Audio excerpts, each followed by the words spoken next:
This episode of JT's Random Stuff is brought to you by my bank account. Tune until the end to find out more.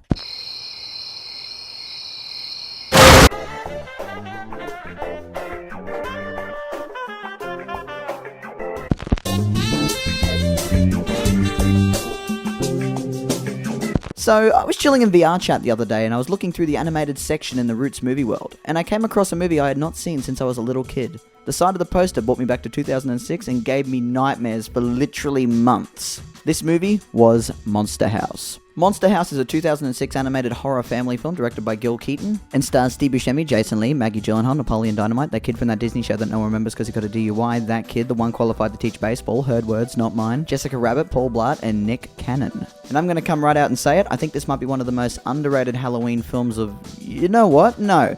This has to be one of the most underrated animated films of all time. And this is not a joke. It was incredibly surprising to see how well this film holds up many years later. There are some flaws, yes, that we'll get into a bit later, but for the most part, I had a blast rewatching this movie after having so many years not seeing it. And now I'm going to break down why I think Monster House is an underrated Halloween classic. First off, tone. The movie opens with a shot of a leaf accompanied by a bell sound. Rewatching this movie, I was very surprised how well I remembered the intro of this movie. The opening scene is iconic and sets a really offsetting tone throughout the rest of the film. Even seeing Nebelcracker's face for the first time is scary and creeped me out when I was a kid. Opening scene aside, the pacing is very good throughout the whole movie. Each scene flows very well into each other and it does not linger on unimportant things. The script is also very tight and very natural sounding, mainly due to the fact that this movie was shot on sets. This film was one of the first to use motion capture technology and was very groundbreaking for the time. And it really helped that the characters got to interact and play off each other on set. It really makes an interesting viewing experience. The behind the scenes is also very interesting to watch. I would highly recommend watching it. However, this does lead to some very questionable animation movements and choices that can feel a little bit awkward at times. But honestly, I feel like it gives a really unique feel to the movie. On that, the animation is very unique, especially towards the start of the movie. Some of the animation does look a little bit dated and weird, but again, it kind of adds to its charm. Is it just me though, or does the animation get better as the movie goes on?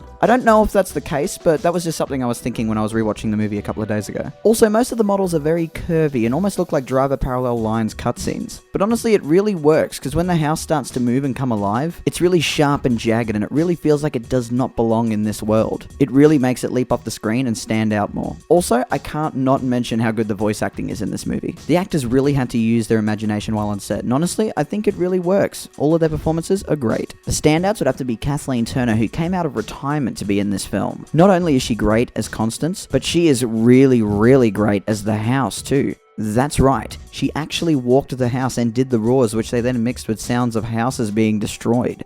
That is amazing. All credit to her. I also like Steve Buscemi as Nebelcracker. He comes across as a very horrible person for the first 15 minutes before being stretched out of most of the movie. He comes back in the climax as a great twist, but the layers of emotions that his character goes through is incredibly touching towards the climax. It actually made me cry the other day when I rewatched it. Also, massive shout out to the director Gil Keaton. This is his first feature and he nailed it, especially in the house scenes towards the end of the movie where it actually feels like a horror movie for a good 10 to 15 minutes. There's a lot of quiet moments of tension that lead to some pretty decent scares, especially for a kid's film. There was one shot in this film which stayed in my head for many years after watching it for the first time, which was when DJ fell onto the concreted corpse of Constance. The shot of him screaming with the nose cracking and falling apart to reveal the skeleton of Constance has to be some of the most frightening imagery ever used in a kid's film. It stayed with me for a very long time, and I'm sure it did for a lot of other people too. Also, I can't go on any longer without praising the cinematography in this movie. It is amazing and iconic. I do really like the use of camera movements in this movie as well.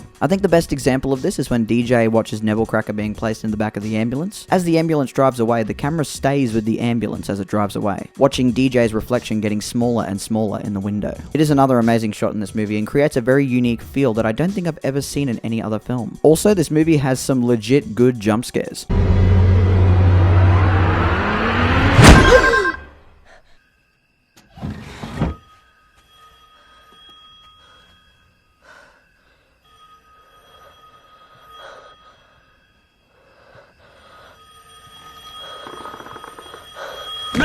Okay, we've come to the best part. The climax of this movie is epic, and still holds up as one of the coolest climaxes in any animated movie in history, in my opinion. From seeing the house rip the trees out of the ground, to pulling itself out of the ground, to watching Nebelcracker grabbing the dynamite, and Chowder delivering the movie's tagline, with arguably the coolest shot in the movie. The house is alive! It is amazing. And half of that comes down to the animation, I think. I feel like a lot of work went into the house's movements and designs in this scene. Everything is so curvy and straightforward animation-wise throughout the whole film. It feels like something we've never seen in this film, and almost feels too good for the film that it's in. It's a little bit hard to explain, but go watch the movie and I think you'll understand. All in all, it looks totally badass. Also, the shot of the kids running across the street as the house comes in from the left-hand side is freaking amazing. The ending is very fun as well. Chowder gets impaled, Jenny falls to her death, DJ gets crushed, Nebel Cracker goes and lives with his housewife all to himself. Yay, the end, yay! No, I'm just kidding. They all survive except for the house, aka Constance.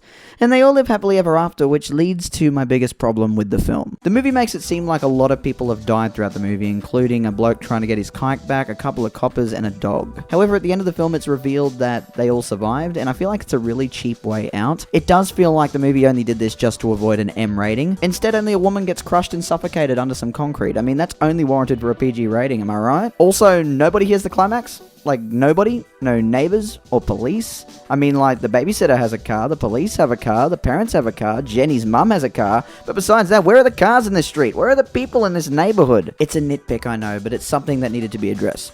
So hopefully I've convinced you to check out this underrated film. It's a little rough around the edges, yes, and I know it's not perfect. However, I believe this movie does need a little bit more recognition than what it actually gets, especially around Halloween time. If you've got the family around this Halloween, I recommend giving it a watch. Hopefully you enjoy it. As for me, it will remain a Halloween classic for many years to come.